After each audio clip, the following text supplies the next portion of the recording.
Hi నమస్తే అండి. నేను సత్యాని. Welcome back to Sri Satya recipes. ఈ వీడియోలో మాగాయ పచ్చడిని చేయడం చూపిస్తున్నాను. ఈ మాగాయ పచ్చడిని చాలా సింపుల్గా టేస్టీగా చేసుకోవచ్చు. ఇప్పుడిప్పుడే వంట నేర్చుకునేవారు కూడా ఈ వీడియోని చూసి చాలా ఈజీగా ఈ మాగాయ పచ్చడిని పెట్టేయగలుగుతారు. ఈ మాగాయ పచ్చడి రైస్లోకైనా టిఫిన్స్లోకైనా చాలా బాగుంటుంది. సో ఈ వీడియోని ఎక్కడ స్కిప్ చేయకుండా చూడండి. ఈ వీడియో మీకు నచ్చినట్లయితే లైక్ చేయడం మర్చిపోకండి. మీ ఫ్రెండ్స్కి రిలేటివ్స్కి షేర్ చేయండి. మన ఛానల్ని కొత్తగా చూస్తున్న వారైతే సబ్స్క్రైబ్ చేసుకోండి. సో ఇలా మామిడికాయలను తీసుకొని శుభ్రంగా కడిగి తడి లేకుండా తుడుచుకోవాలి. మాగాయ పచ్చడికి బాగా పుల్లగా ఉన్న మామిడికాయలు అయితేనే చాలా బాగుంటాయి. వీటిపైన తొక్కు మొత్తం తీసేసుకోవాలి. అదేనండి, పీల్ తీసేసుకోవాలి. ఇలా మొత్తం తొక్కును తీసేసుకోవాలి. ఎక్కడ తడి తగలనివ్వకూడదు. మొత్తం కాయలన్నింటికి తొక్కును తీసేసుకోవాలి. పెద్ద హోల్స్ ఉన్న గ్రేటర్ని తీసుకోవాలి. అదే చిన్న హోల్స్ ఉన్న గ్రేటర్ని తీసుకున్నామంటే మామిడి తురుము పేస్ట్లా వచ్చేస్తుంది.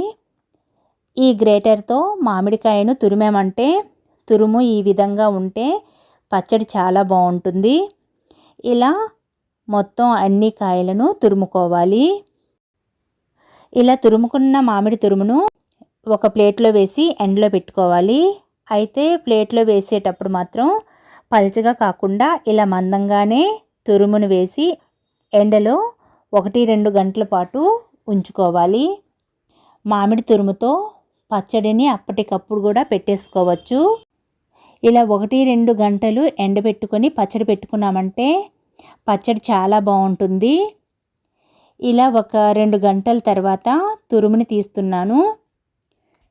ఈ కప్పుతో తురుముని కొలిచి పెట్టుకోవాలి. మాగాయ పచ్చడిని ఇలా కప్పుతోనో ఏదో ఒక గిన్నెతోనో కొలిచి పెట్టడం వలన కారం ఉప్పు అన్నీ సమానంగా పడి పచ్చడి పర్ఫెక్ట్గా కుదురుతుంది. కప్పుతో కొలిచేటప్పుడు నొక్కి పెట్టకూడదు. మామూలుగా తురుముని వేసేసుకోవాలి. ఈ కప్పుతో 2 కప్పుల తురుము అయ్యింది.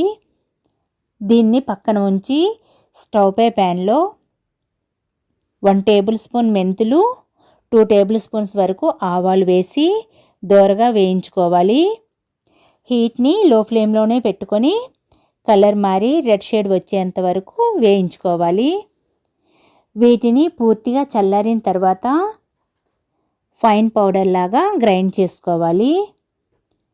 అదే ప్యాన్లో తురుమును కొలిచిన కప్పుతోనే 1 కప్పు అంటే 1/2 కిలో పల్లి ఆయిల్ని వేస్తున్నాను.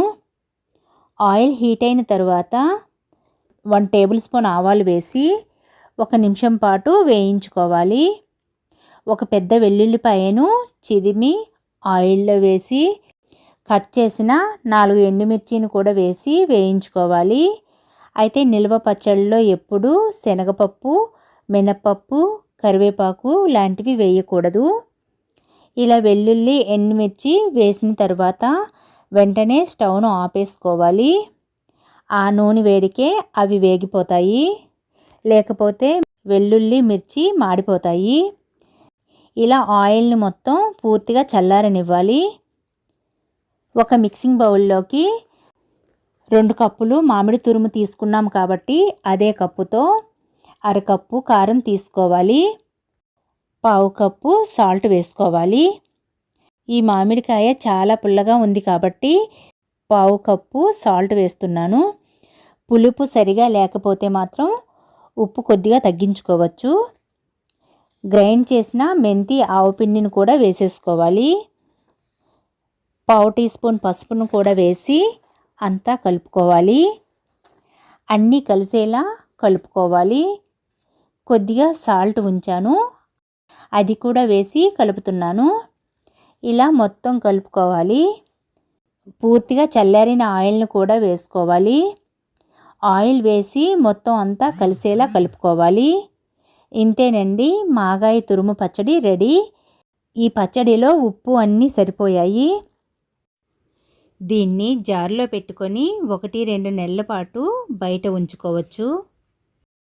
పచ్చడి కలర్ మారకుండా ఉండాలి అంటే ఫ్రిడ్జ్లో పెట్టుకొని వాడుకోవాలి.